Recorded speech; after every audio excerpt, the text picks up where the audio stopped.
Hey, welcome back to the channel. And if you're new here, I'm really glad you found this video. Let me ask you something honestly. Have you ever checked your bank account at the end of the month and thought, where did all my money go? You didn't buy anything crazy. No big vacation, no expensive gadget, just regular life. And somehow you're still broke, or at least not where you wanted to be financially. That's the sneaky thing about overspending. It doesn't always happen in big, dramatic moments. It happens in small, quiet moments. A coffee here, a subscription you forgot about there, an impulsive Amazon purchase at midnight. Today, I'm going to walk you through 9 small habits, not huge lifestyle overhauls, not extreme budgets, just simple, practical habits that actually work. And by the end of this video, you'll have a clear action plan you can start today. Let's get into it. Habit number 1, do a spending audit once a week. Most people have no idea where their money is actually going. They have a rough idea, rent, groceries, maybe eating out, but the details? Blurry. Here's the habit. Every week, set aside just 10 minutes. Maybe Sunday evening, and go through your transactions. All of them. No judgment, just look. When you do this consistently, patterns start to show up. You'll notice the $4 app purchases that add up, the food delivery charges that are way higher than you thought, the subscription you completely forgot existed. Awareness is the first step to change. You can't fix what you can't see. Action step? Set a recurring weekly reminder right now. Call it Money Check-In.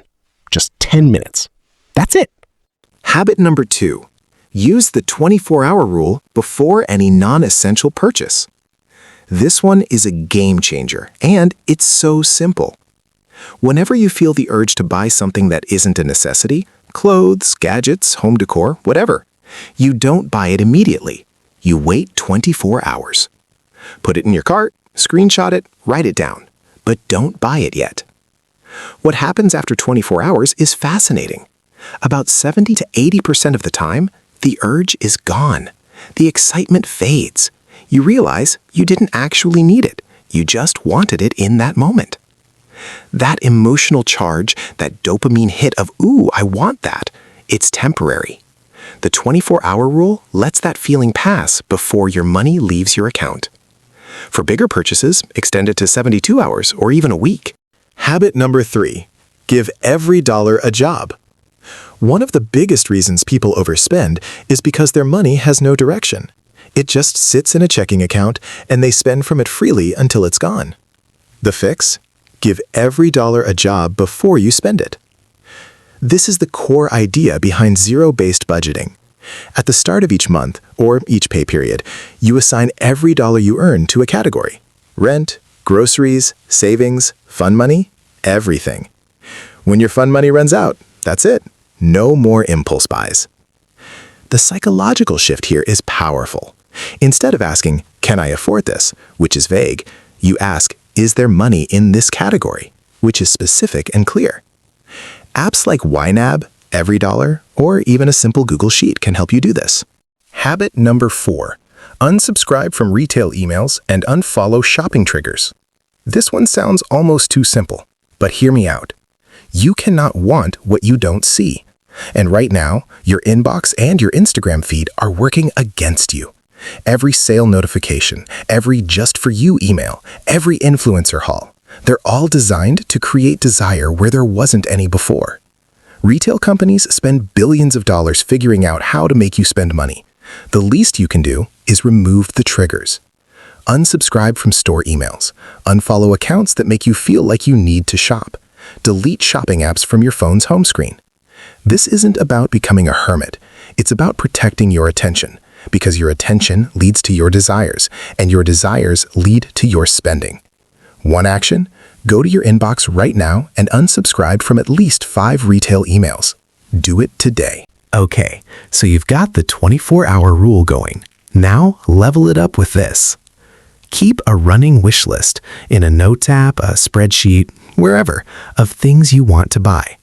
When you feel the urge to purchase something, you add it to the list instead of buying it immediately. Here's the magic. Revisit that list once a month. You'll be amazed how many things on it you no longer care about. They seemed urgent at the time. Now they're just meh. And for the things you still want after a month, those are probably genuine desires. If it fits your budget, go ahead. You've earned it. And it means that much more because you waited. This habit also helps you prioritize. Instead of buying 5 random things impulsively, you might choose the one item you actually care most about. Habit number 6. Pay with cash, or at least make payments more painful. There's a fascinating psychology study that shows people spend significantly more when paying with a card compared to cash. Why? Because handing over physical money feels like a loss in a way that tapping a card simply doesn't. Now, carrying cash everywhere isn't practical in 2025, but you can use this insight in other ways.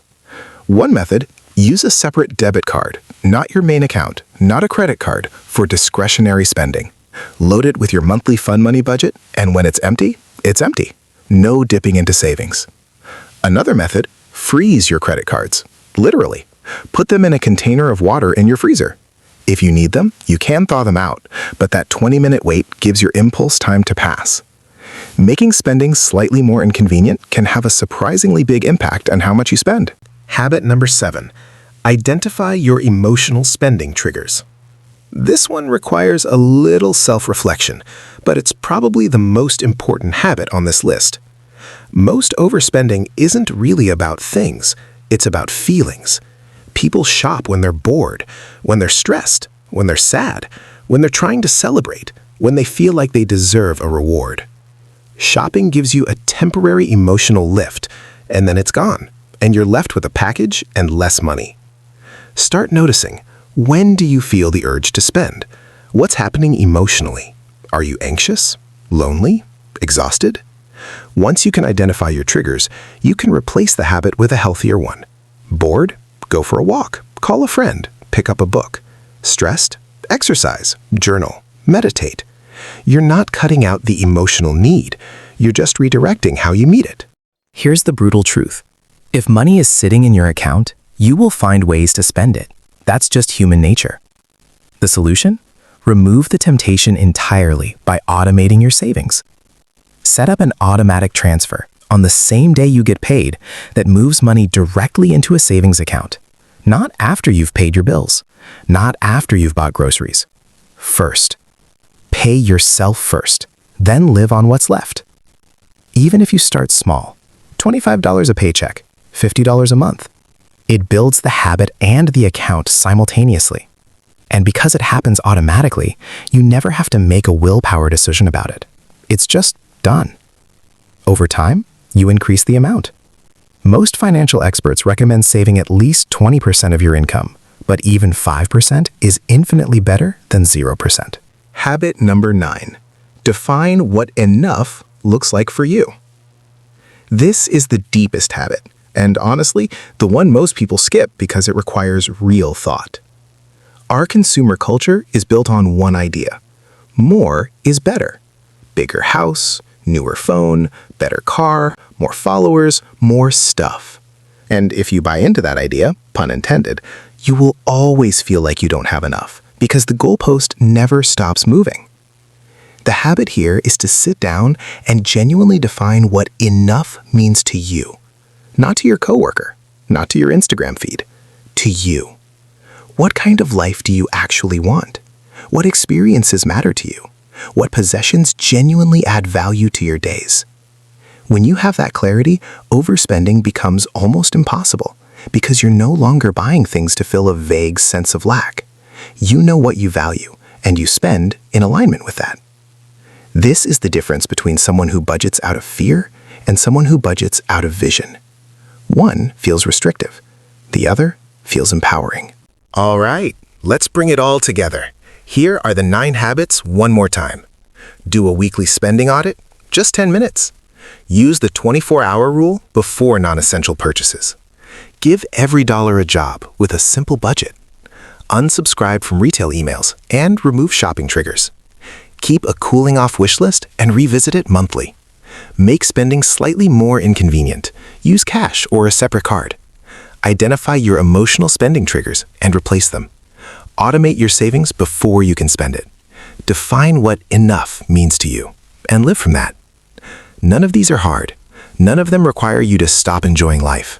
They just require a little intention, a little more awareness about where your money goes and why. Here's the thing about financial change.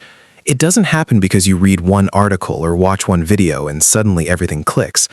It happens because you take one small action today, and then another one tomorrow. And slowly, those actions become habits, and those habits build a completely different financial life. So pick one habit from this list, just one, and commit to it this week. Not all 9, just one. Build from there. If this video gave you value, please hit the like button. It helps more people find this content, and honestly, it lets me know what topics to cover more of. Subscribe if you haven't already, because we talk about money, habits, and building a life you're proud of every single week. And drop a comment below. Which habit are you starting with? I read every single one. I'll see you in the next video. Take care of yourself and your wallet.